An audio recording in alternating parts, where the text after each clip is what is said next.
bienvenue dans ce cadre magnifique du lac de Paladru pour un nouvel épisode de l'Observatoire de l'immobilier en compagnie de maître Nicolas Julliard. Bonjour Alex. Salut Nicolas, ça va? Bien et toi? Merci de m'accueillir dans ce cadre absolument magnifique. Fabuleux. Aujourd'hui on va décrypter donc, le marché de l'immobilier sur le secteur du Voironnais, c'est bien ça? Voilà, secteur Saint-Marcellin, Pays Voironnais et la Bièvre. Ok, écoute on est parti. Nicolas, justement, sur ton secteur, comment toi tu as ressenti un petit peu les choses sur 2023?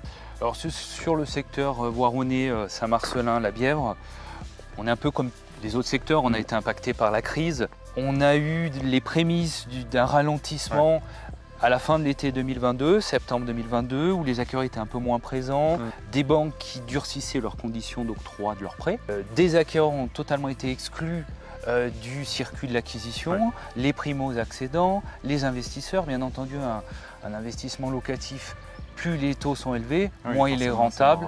Et voilà, c'est une catégorie de population qui a totalement déserté ce marché et qui a la précipité vers le bas. Pour autant, 2024, on sent un certain frémissement, donc il nous laisse optimistes sur l'avenir. Les taux baissent et on avait besoin de ça.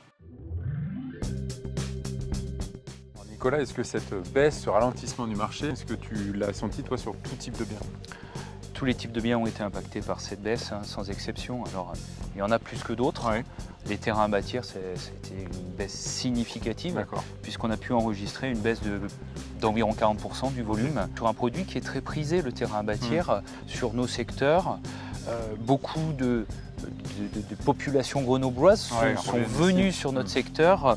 Le terrain était un petit peu moins cher et puis un cadre de vie plutôt agréable. Mais pour autant, deux raisons à la baisse de ces volumes, le coût des matériaux, inévitablement ça a flambé, donc le budget se réduit. Et les acquéreurs vont peut-être plus se reporter sur des maisons que sur les terrains à bâtir. On peut légitimement penser qu'avec les nouvelles politiques des communes, les PLU qui ont été refaits sur notre secteur ou qui sont en cours de révision, des terrains vont se libérer et le système va repartir petit à petit sur les terrains à bâtir. Les logements neufs n'ont pas échappé non plus à une baisse importante puisque on peut la mesurer environ 26%. D'accord. Il faut être quand même assez prudent avec ce chiffre sur le neuf, sur les logements neufs, sachant que c'est signé en 2023, les contrats de réservation qui se sont signés en 2022. C'est vrai qu'il y a toujours un décalage. Il y a toujours un décalage. Donc on peut penser que malgré tout, ce secteur-là risque de peiner pendant un certain temps, du fait de cette inertie. ce décalage qui est intervenu. Sur les logements anciens, on est à peu près à moins 24%, même acabit pour les résidences principales, les maisons. Alors est-ce que cette baisse des volumes, elle a été aussi accompagnée d'une baisse des prix? Alors on aurait pu légitimement penser que oui, forcément les volumes baissent, de fait on baisse son prix pour pouvoir vendre, puisque les acquéreurs sont moins présents. La réalité est différente, on constate que les biens ne sont pas mis en vente, c'est l'attentionnisme français, on le connaît sur divers secteurs. Quand il y a une période de crise, on attend que les choses se passent, on fait le rond. Donc tous ceux qui n'étaient pas contraints de vendre, qui n'avaient pas un projet à réaliser immédiatement, ont préféré différer, suspendre la mise en vente de leurs biens. Et de fait, les prix sont restés ce qu'ils sont. On ne négocie pas trop. Alors Nicolas, là, changement total de décor. Tout à l'heure, on longeait le lac de Paladru. Cette fois-ci, on est dans le musée néolithique du lac de Paladru. C'est bien ça? Exactement. Symbole de notre territoire, tout nouveau musée qui a 2-3 ans. On peut d'ailleurs remercier le président, qui est M. Bruno Catin, qui a accepté que l'on puisse réaliser ce tournage dans ce lieu, ainsi que sa directrice, Mme Emmanuelle Martineau. Alors je reprends un petit peu le fil de notre discussion. Il n'y a pas eu tant de baisse de prix que ça finalement? Non, très peu. Une légère baisse pour les appartements anciens. On peut comptabiliser une baisse de moins 1%. Pour les logements neufs, moins 2%. Sur les maisons, on a 0,5 sur le Pays Voironnais et on est à plus 1 sur la Bièvre. Les terrains à bâtir, augmentation significative. On continue cette ascension qu'on avait déjà connue les années précédentes. Là, on est à 12,5. Est-ce qu'il y a néanmoins des communes sur lesquelles le prix a vraiment augmenté? Oui, on peut recenser Chirins, plus 15%. Les villages du lac de Paladru, où nous sommes, on est à plus 10,20%. Rives se maintient, 8,5 environ.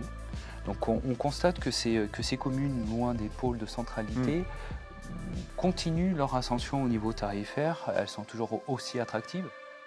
Nicolas, on l'a vu, une année 2023 un petit peu chahutée. Comment toi tu vois les choses sur 2024? Bien.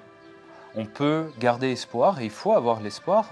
On le constate, il y a un léger frémissement de l'immobilier.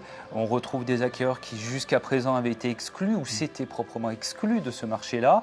Les taux qui baissent, les beaux jours qui reviennent, propices sur notre secteur à l'acquisition de maisons individuelles. Il y a une saisonnalité dans l'immobilier également. Le premier semestre va être compliqué, le second, la machine va repartir. Alors les délais sont peut-être pas forcément ceux-ci, mais on peut légitimement penser que le pire est derrière nous et qu'on va vers de beaux jours. Bon, c'est ce qu'on peut espérer. Est-ce que c'est ce goût de l'immobilier, toi, qui t'a donné l'envie de devenir notaire? Exactement. J'ai une vraie passion pour l'immobilier. Pour moi, c'est concret. Ce sont des immeubles qui se construisent, des constructions qui vont être là pour des siècles et des siècles, qui vont accueillir des familles, qui vont changer.